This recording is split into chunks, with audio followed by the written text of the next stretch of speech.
avance y conquista. Y antes de entrar al tema, que es basado en Josué capítulo 7, mientras lo buscan en su Biblia, quiero presentarles un nuevo baby. Este es pequeñito, pero potente. Sanidad para tus emociones. El otro, que era más grande, el otro libro es Controla tus emociones. Este es Sanidad para tus emociones. Y alguien que ya lo leyó me dijo: pastor, yo tengo todos esos problemas. Bueno, Dios permita que a través de este libro encuentre claves y pautas para salir de los problemas que tiene hoy, y por supuesto son problemas emocionales. Vamos a ir al tema entonces, basado en Josué capítulo 7. Recuerden que el domingo pasado vimos la toma de Jericó, algarabía, júbilo, festejo, una gloriosa experiencia del pueblo de Israel porque conquistó a Jericó, la pulverizó. Por la intervención de Dios, milagrosamente el pueblo de Israel pudo vencer. Nosotros también podemos vencer con la intervención de Dios en nuestras vidas. Si estamos solos, sin Dios, estamos desamparados y obviamente todo va por cuenta nuestra. Y Dios no puede intervenir porque no le pedimos intervención. Pero si le decimos: Dios, ayúdame, Él está presto para ayudarnos en cualquier situación en la que nos encontremos. El subtítulo de este tema es Avance y Conquista, y este tema se adapta para tus proyectos.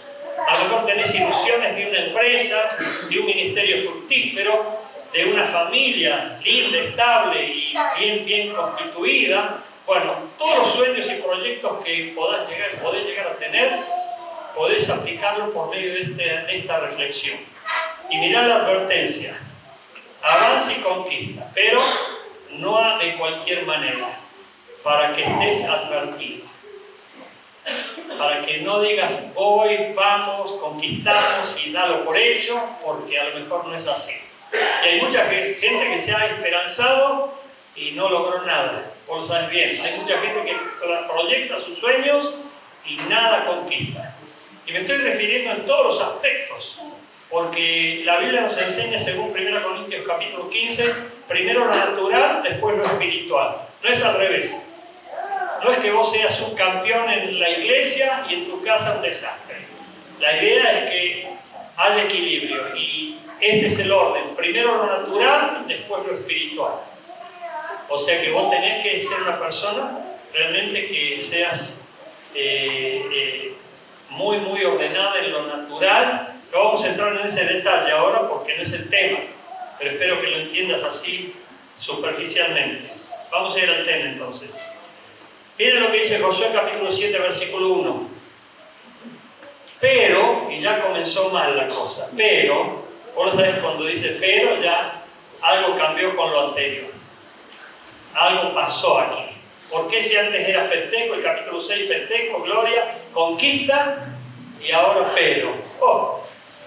Pero los hijos de Israel cometieron una prevaricación en cuanto al anatema. Aquí hay varias palabras difíciles, pero te las explico. Prevaricación es faltar al deber. Es decir, que tenés que hacer algo y no lo haces. Haces lo que se te antoja. Prevaricación es un término jurídico. Prevaricato. En cuanto al anatema. El anatema es un tema teológico y tiene que ver con la maldición. Es decir, que tomaste de la maldición. A lo mejor te convenía, a lo mejor te atrajo y dijiste: lo agarro. ¡Pum! Y te agarraste la maldición. Te agarraste algo que te corrompió la vida y te trajo maldición a tu vida. Bueno, eso es lo que le pasó al pueblo de Israel. Porque Acán, ¿quién era este Acán? Nos enteramos hoy de Acán, pero Acán era una persona del pueblo de Israel, una persona que ni siquiera se la conocía, pero ahora se la conoce, es famosa. ¿Por qué? Porque pecó. Porque Acán, hijo de Carmi, miren, no solamente se conoce a Acán, sino también a su familia. Acán, hijo de Carmi, hijo de Sabdi, hijo de Sera, de la tribu de Judá. O sea, lo identificaron perfectamente. Yo sé en qué barrio vive. Es hijo de. Yo conozco al abuelo. Más o menos en esa idea. Tomó del anatema, es decir, tomó de la maldición. Y la ira de Jehová se encendió contra los hijos de Israel. Es decir, cuando vos tomás algo que no es agradable a Dios, algo sucede en el terreno espiritual. Y si vos desagradas a Dios, ¿a quién estás agradando? Al diablo, obviamente. Pero hay personas que no se dan cuenta de esto, no lo descubren, sino por medio de las consecuencias que les tocan sufrir. Hay personas que se han comprometido con cosas feas y han tomado del anatema, han tomado cosas malditas. Es como si a vos te ofrecen $1 millón, y vos decís, $1 millón, venga, venga. Pero te lo da un asesino en serie, a sangre fría, como si fuera poco. Y vos estás agarrando dinero con sangre, dinero que viene del infierno mismo, que ha sido provocado por Satanás. Pero a vos te interesa el dinero y lo agarrás y no te importa de dónde venga. Bueno, ahí estás agarrando maldición. Y la gente vive agarrando maldición. ¿Por qué? Porque no discierne. Nosotros tenemos que agradar a Dios siempre. Y eso requiere que pensemos, que evaluemos y que estemos analizando situaciones para tomar decisiones correctas y que traigan bendición a nuestra vida. Josué capítulo 7 del 24 al 26 está al final y es la consecuencia de esto. Miren lo que dice.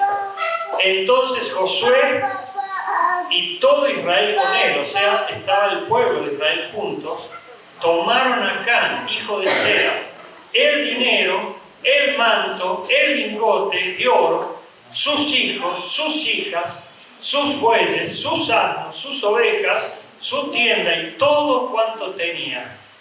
Y lo llevaron todo al valle de Acor, el valle de la turbación. Eso es lo que significa Acor. Y le dijo Josué, ¿por qué nos has turbado? Túrbete Jehová en este día. Y todos los israelitas los apedrearon y los quemaron después de apedrearlos y levantaron sobre él un gran montón de piedra que permanece hasta hoy.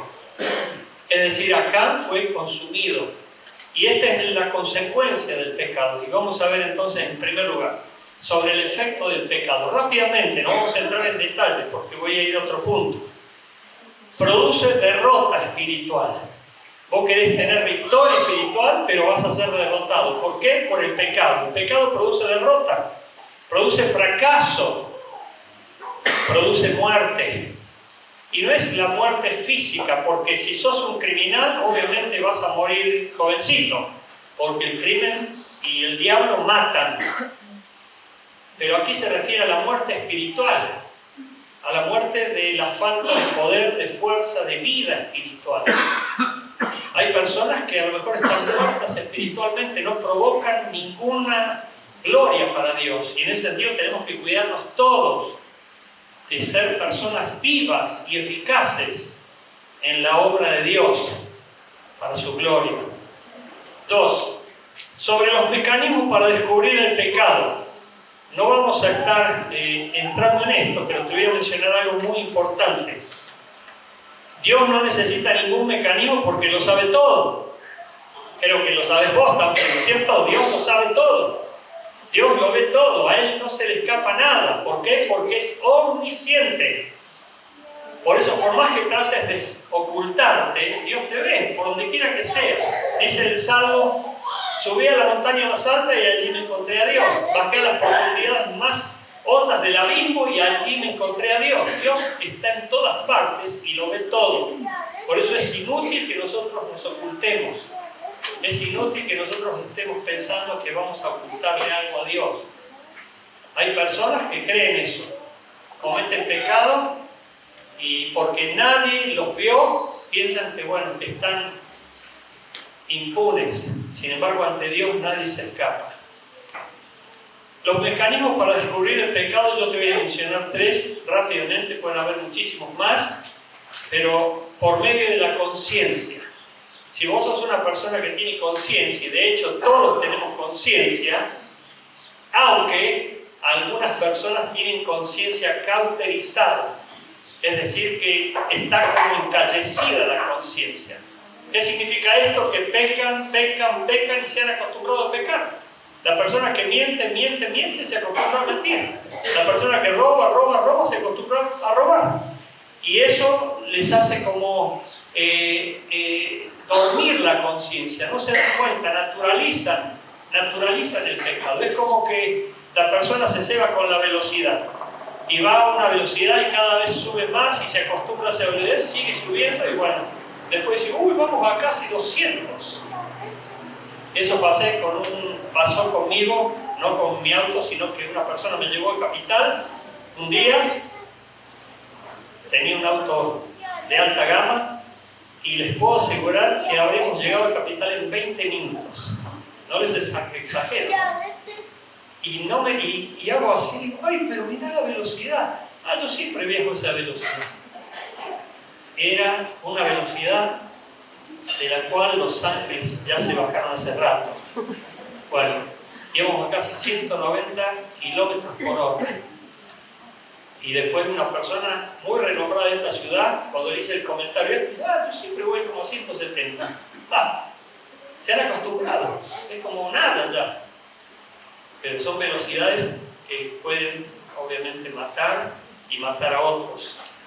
Pero la gente se acostumbra, se fallece la conciencia, es decir, la conciencia queda obnubilada, como dormida, es como dañan, matan, violan y no les afecta.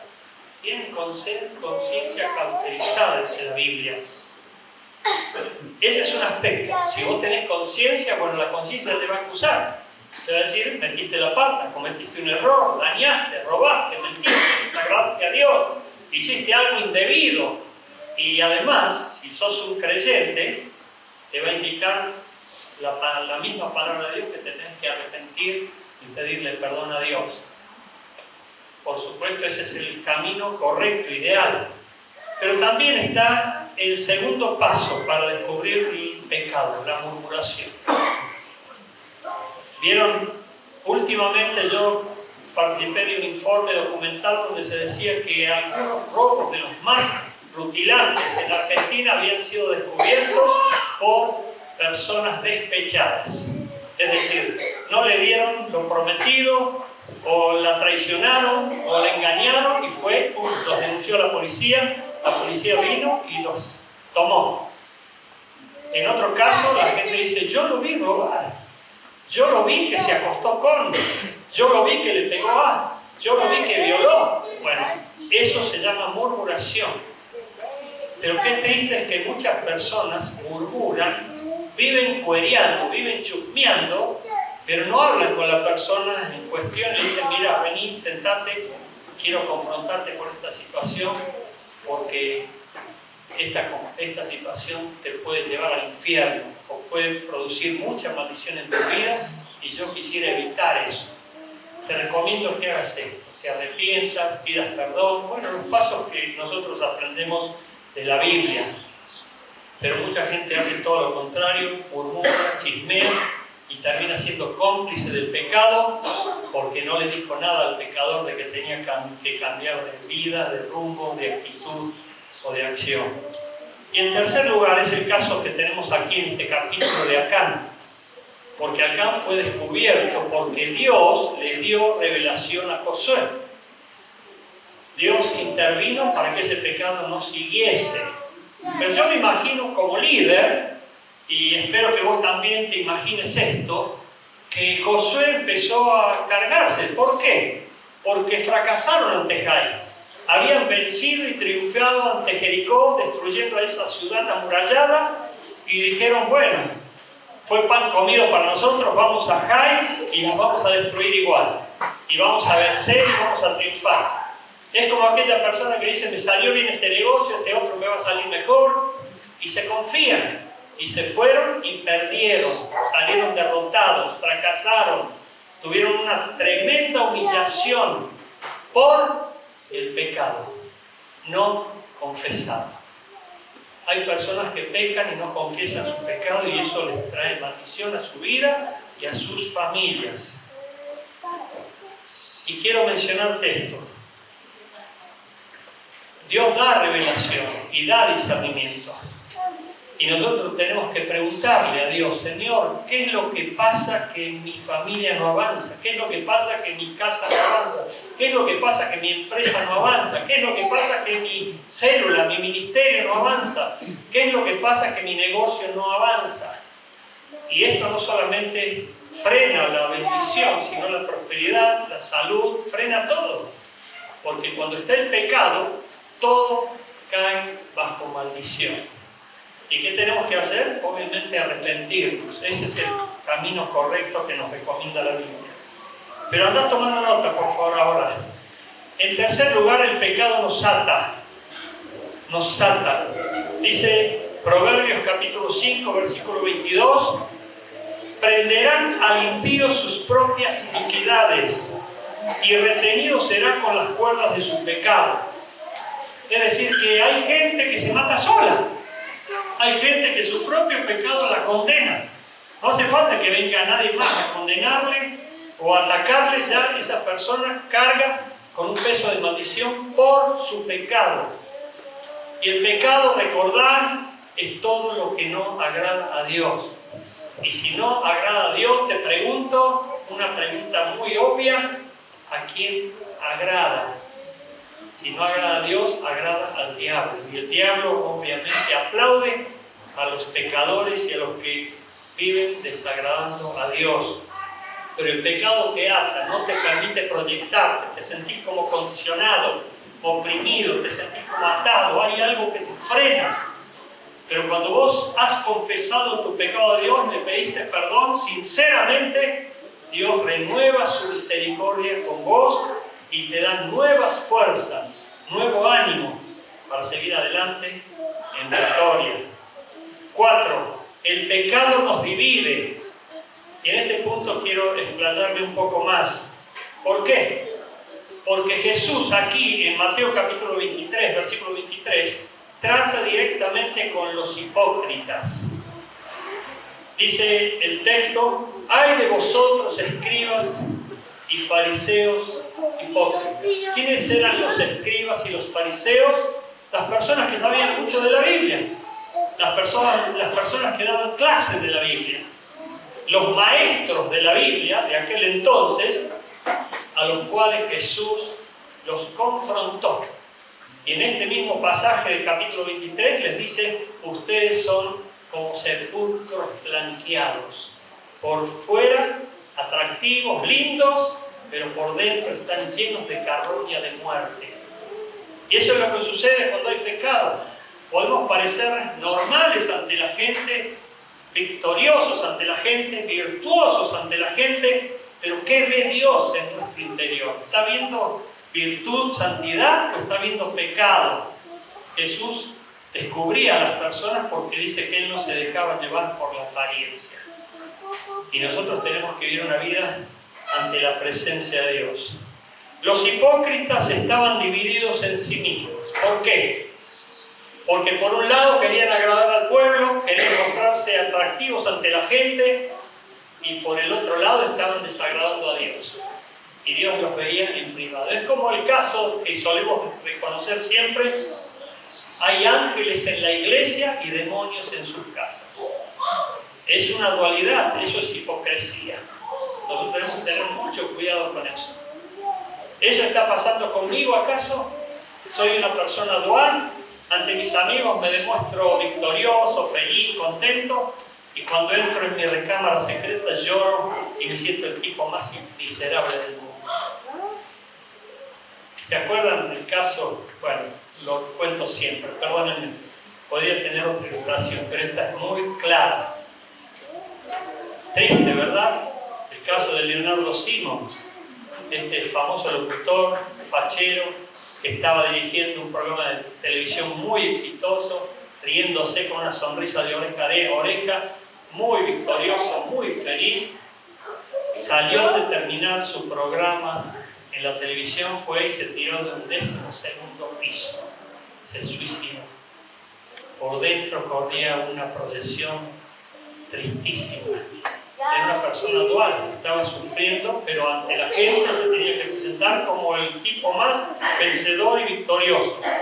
Y muchas personas hacen exactamente eso. Vivían de apariencias. Una persona vino a mí hace un tiempo atrás y me dijo: pastor, estoy cansado de vivir de apariencias. ¿Por qué? No, porque yo me junto con un grupo de amigos que tienen un estado financiero muy elevado y yo no me da el cuero y ya estoy agotado, me dice. No puedo mantener ese estilo de vida.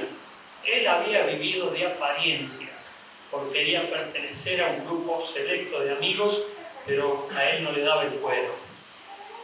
No eran sinceros, eran falsos. Eran excelentes actores, representaban el papel de buen creyente. Y a todos nos puede llegar a pasar eso. Por eso tenemos que tener una evaluación permanente de nosotros. ¿Cómo estoy? ¿Cómo me siento? ¿Soy legítimo? ¿Soy íntegro? ¿Soy una persona que dice ser y es lo que dice ser? ¿O está viviendo, figurando, aparentando para que la gente crea? Así eran los hipócritas de la época. Y ya vamos a ver qué implicancia tiene con respecto al pecado, porque nosotros podemos estar en esta descripción. Dos clases de pecadores. Toma nota, por favor, es muy importante esto. Si vos ves cómo ve el mundo Dios, el mundo puede estar dividido entre dos tipos de personas. Por un lado están los pecadores perdidos, los que nunca han aceptado a Cristo, los que nunca han aceptado la cruz, los que nunca han rendido sus vidas a los pies de Cristo. Por eso la pregunta muy importante que puedo hacerles hoy es: ¿cuántos han aceptado a Cristo en sus corazones? Esta es una decisión vital, porque la Biblia dice que el que tiene a Cristo tiene la vida. El que no tiene a Cristo no tiene la vida. Y es la vida poderosa, la vida bendita, la vida de Dios en nosotros. Por eso podría preguntarles, cuando vos tenés convicción de que tenés a Cristo en el corazón, enseguida levantás la mano y decís: yo tengo a Cristo. Y doy gloria a Dios por tener a Cristo en mi vida. ¿Lo entendés? Pero el pecador perdido es el que no tiene a Cristo. El pecador redimido es el que tiene a Cristo. Es el pecador redimido. Pero todos somos pecadores al fin. Pero hay dos clases de pecadores: el pecador redimido y el pecador perdido. El pecador perdido se va al infierno. El pecador redimido se va al cielo. Que te valga esa distinción para darte cuenta si te vas al infierno o te vas al cielo. Es muy importante esto.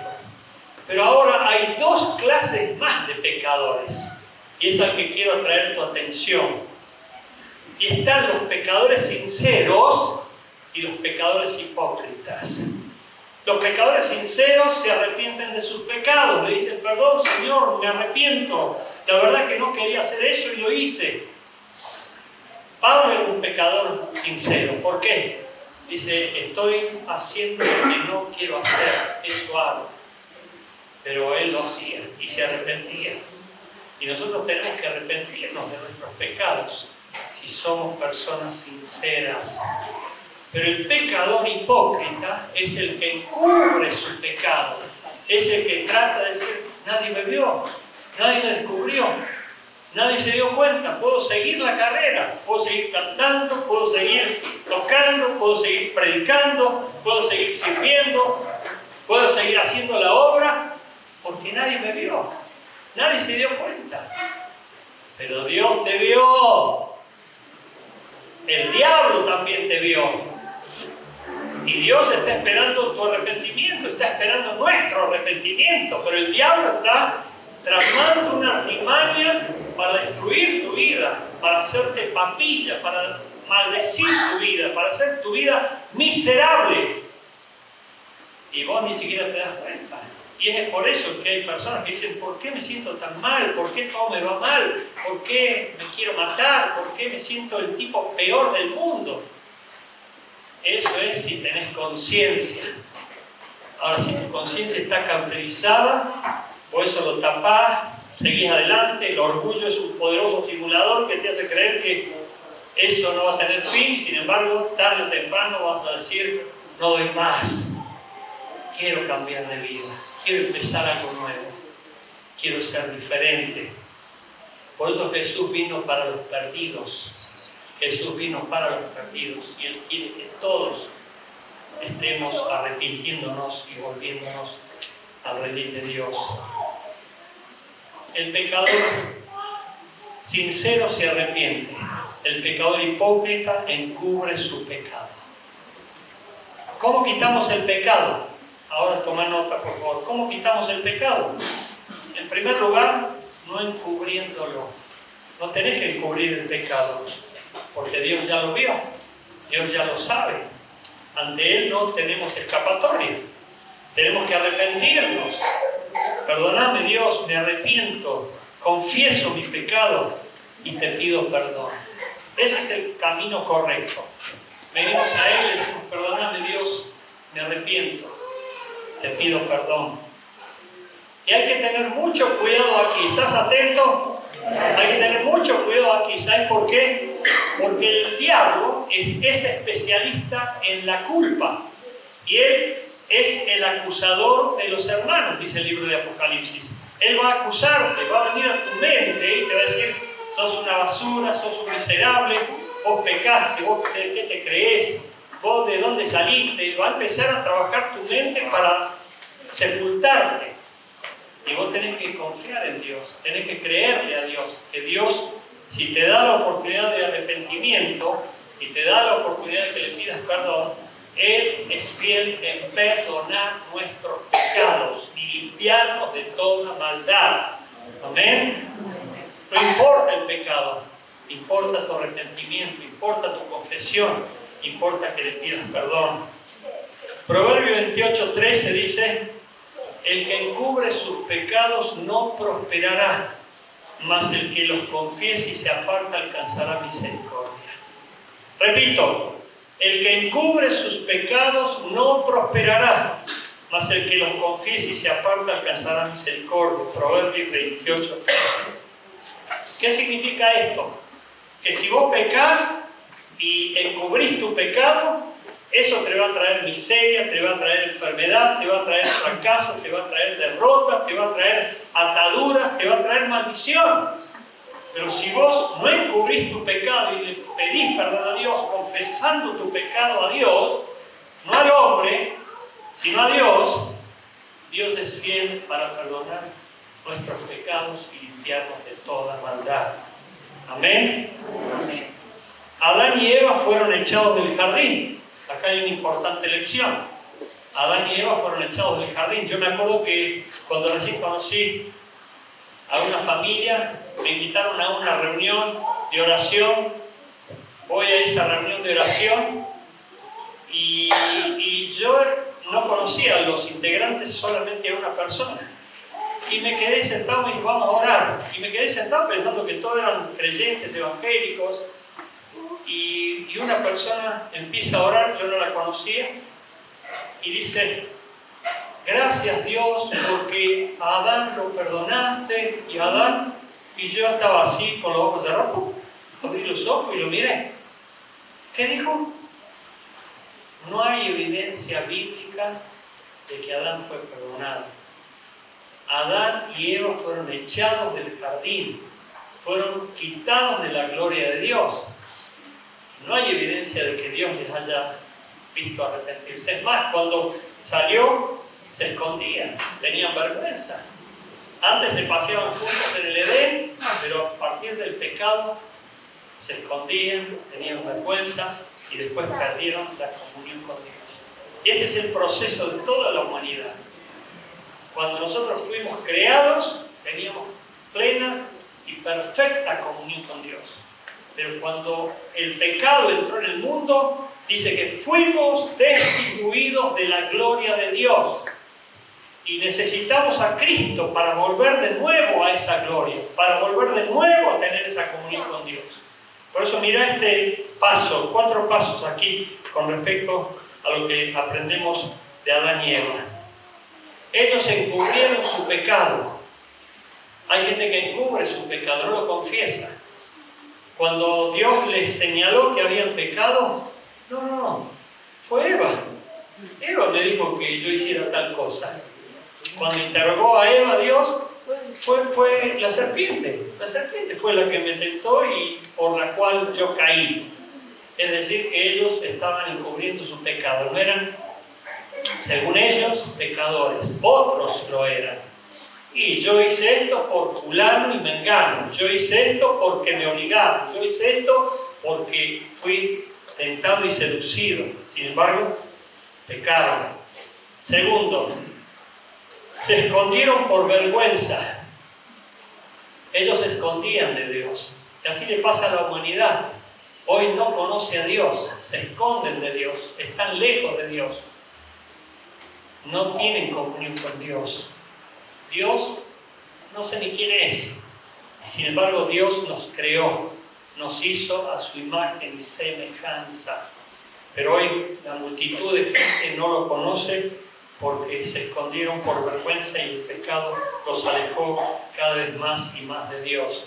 3. Echaron culpas para justificarse. Es decir, yo hice lo que hice por culpa de mi papá. Yo hice lo que hice porque mi amigo, porque mi patrón, porque mi pastor, porque mi libro, porque mi maestro. Bueno, siempre la culpa la tiene el otro. Pero no asumimos la responsabilidad para decir, yo cometí un error, yo metí la pata. Echaron culpas para justificarse. La Biblia dice, injustificable eres ante Dios. 4. No se arrepintieron ni pidieron perdón. Hay mucha gente así. O ves mucha gente que hiere, daña, mata, y como si nada, no se arrepienten. No hay una pizca de arrepentimiento, ni siquiera de remordimiento. ¿Por qué? Porque tienen conciencia cauterizada, dice la Biblia. Pero sigamos. Nehemías 13:22, ya estoy llegando al final. Nehemías 13:22 dice, y dije a los levitas que se purificasen y viniesen a guardar las puertas para santificar el día de reposo. También por esto acuérdate de mí, Dios mío, y perdóname según la grandeza de tu misericordia. No sé si se dan cuenta, aquí le está pidiendo Nehemías en la nueva organización del pueblo de Israel a los que estaban guardando las puertas del templo, o sea, a los miembros del ministerio de seguridad. Les pedía que se santificasen para servir. Todos, en definitiva, todos tenemos que santificarnos delante de Dios para darle gloria a Dios, para alabar a Dios, para cantar, para cualquier cosa. Vengan a sus atrios con alabanzas. Vengan a sus atrios con regocijo. ¿Te das cuenta? Tenemos que dejar los pecados fuera, delante del trono de Dios. Tenemos que dejar la mufa fuera, delante del trono de Dios. Señor, a ti encomiendo mi causa, a ti encomiendo mi carga. Perdona mi pecado, perdona mi maldad. Y entrar a la casa de Dios para darle gloria a Dios y hacerlo con santidad. Primera de Juan 1:9 dice, si confesamos nuestros pecados, Él es fiel y justo para perdonar los pecados y limpiarnos de toda maldad. Pero tenemos que confesar nuestros pecados. Y Dios es fiel y justo. Él nos va a perdonar. Él nos quiere perdonar. Pero tenemos que ser sinceros y pedirle perdón. Hechos 3:19 dice, así que arrepentíos y convertíos para que sean borrados vuestros pecados. Borrados vuestros pecados.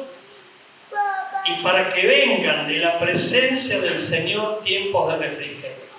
Mirá qué gloriosa promesa. Si vos venís a Dios y te arrepentís, Dios va a borrar tus pecados, como si nunca hubiésemos pecado. Y va a traer para nosotros tiempos de refrigerio. Eso es gozo, eso es paz, esa es vida abundante. ¡Ay, qué gloria siento el hecho de que Él haya perdonado mis pecados! Eso también tendrías que decirlo vos, porque el peso del pecado agobia, ahoga y mata. Te destruye la existencia. Por eso no podés proyectarte diciendo voy a conquistar, me va a ir bien, porque si hay pecado, no hay futuro. Hay fracaso, hay muerte, hay derrota, hay tristeza. Y en último punto, el pecado nos derrota. Miren lo que dice acá Deuteronomio 1, 42 y 44. Y con este texto sellamos este mensaje por el hecho de que es cierto, queremos conquistar, queremos seguir avanzando, queremos realmente tener multitud de congregaciones por todos lados. Amén. Amén. Y que se levanten un montón de obreros diciendo: Señor, usa mi vida para extender tu reino. Amén. Gloria a Dios. Pero mirad lo que dice el siguiente texto de Deuteronomio 1, 42 y 44. Y aquí se acabaron todas las falsas ilusiones. Y Jehová me dijo: diles, no subas ni pelees, pues no estoy entre ustedes, para que no seáis derrotados por vuestros enemigos. Y os hablé, y no disteis oído. Antes fuisteis rebeldes al mandato de Jehová, y persistiendo con altivez subiste al monte, pero salió a vuestro encuentro el amorreo. El amorreo son demonios, son situaciones horribles que pueden afectar nuestra vida, que habitaba en aquel monte, y os persiguieron como hacen las avispas, y os derrotaron enseguida hasta Horma. Bueno, aquí presenta a las avispas como algo que persigue a una persona que está fuera de la cobertura de Dios, haciendo lo que se le antoja y haciendo lo que está acostumbrado a hacer, pensando que Dios lo cubre, lo bendice, lo ayuda, y sin embargo Dios ya se borró. ¿Por qué? Porque no puede cubrir ni apoyar el pecado. Por eso cuando nosotros le pedimos perdón a Dios y somos sinceros en reconocer nuestro pecado, Dios hace borrón y cuenta nueva. Y ahí empezamos con fuerza, porque renueva su misericordia, y seguimos conquistando y avanzando con seguridad y con mucha victoria. Amén.